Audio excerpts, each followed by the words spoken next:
And welcome back to the Fantasy Zone, where we talk everything fantasy football. Before the break, we had waiver wire picks. So who do you have for running back?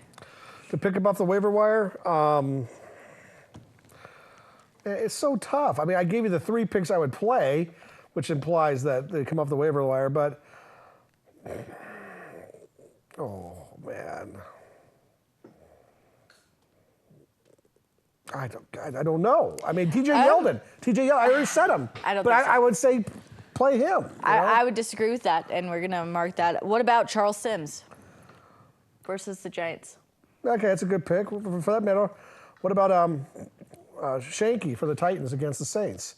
You know, he gets touches, and if you're desperate, I mean. But the thing is, the Titans will be slinging the ball against the Saints because they'll be playing from behind, and he's not going to be handing the ball off. Right. You know, it's hard to find that game where they're going to be managing the clock and running the ball, and it's a pass-first league. So I can't believe that basically running backs are second-class citizens in the NFL now. You know. Yeah.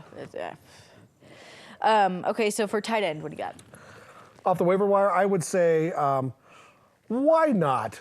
Vernon Davis, newly signed by my Denver Broncos. Oh my gosh. Pick him up. I think they're going to try to utilize him. That's not a bad pick. Well, and they had success, and they went to both their tight ends, Virgil Green and Owen Daniels, and they're going to continue to do that. And he's a specimen. Beast. He's a specimen. I mean, Vernon Davis is a beast. That was a huge pickup for the Broncos. And if they want, I mean, they showed that they wanted to do more with the tight end position. Yeah. So why not pick up the beast like that? He's there. That's a good one. I have Tammy from, or Tammy? Tammy, former Denver Bronco. Yeah, for against San Francisco.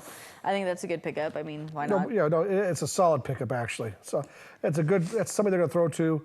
Falcons should be playing from ahead. They want to control the ball, get first downs. You know, it's little outs to tight ends to get first downs and keep the ball going. He'll get touches. And Matt Ryan spreads the ball around. Okay, so for defense, who do you got off the waiver list? Oh, again, it was a tough choice. You gave us 2, but if you're in a pinch, Raiders defense, pick them up if you can. I don't know if they're there. They're I guess it kind of depends on how big your league is, but I think the Raiders defense is going to be there for sure. I have the Giants defense. I think that's a good pick. Pick up the Giants defense. After 7 touchdowns, you think their coach is going to put them in the woodshed and get them fired up for this week's game? Probably. That's probably pretty clever. I like that choice. I don't see why not. I mean, they got to change something, and the Buccaneers aren't great. They got embarrassed. They're professionals. I think the Packers are going to come out blazing because they were completely humiliated last week, but I don't know that they're going to be able to do it against Cam Newton and the freaking Panthers. I think Packers win that game.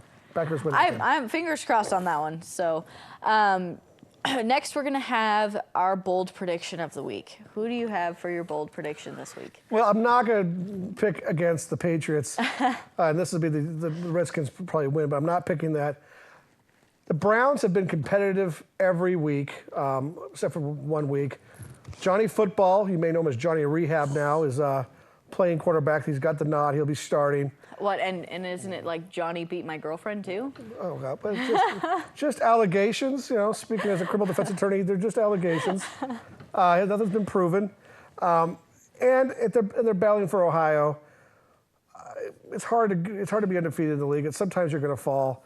And I love to be bold. You got to pick against the undefeated. I'm taking the Browns to beat straight up the Bengals in the battle for Ohio. That's not a bad pick. I'm going to go with the Buccaneers beat the Giants. Buccaneers just played okay. The Tampa But Bay. you just told us to play the Giants defense. How can you? So you think it'd be a low-scoring game or something? Okay. Yeah, I think it's going to be a low. I think Eli Manning isn't going to play as well as he did last week. I think the Broncos are for real. By the way, I just want to comment on that. It took 7 weeks, but Peyton Manning finally figured it out. Yeah. They look good. They look solid. The road to the Super Bowl goes through Denver this year. I think the Broncos, they're going to destroy the Colts. You've completely changed your tune from last week. Well, I haven't seen it. Have I seen anything? Have you honestly seen anything from the offense? No. There are 3 games, but for some late interception, a pick 6, do the Broncos even win those games? Yeah, but how many times have you heard defense wins championships? I understand How many times? I understand that. But and when you have Peyton Manning, I mean, he hasn't played great this year, but he's still going to pull something out to do something right. Not until last week he's done nothing right. But well, I mean, and he still didn't play phenomenally, but it's still. Well, this is a big week. If Manning shows up, has another 300-yard plus passing, I don't care if he has a touchdown. I just want to see him throwing the ball deep like he did against the Packers. He's still got an arm. Then I believe that him and Kubiak have figured out a system that's workable for him. The big difference with the Packers was they let him throw the ball. He took deep shots. Yep. It loosened up the Packers defense. Yeah, because all of the Packers corners were hurt. I mean, Shields was sitting on the bench. I mean, not that Shields is great anyway, because most of the time I'm yelling at my TV, "What are you doing?" And it's usually at Shields. But I have to tell you a funny story though before we go to break. So Cam Newton was the last person to play for my fantasy team this week, right? Yeah. And I was down by, I think it was 17 points. Mm-hmm.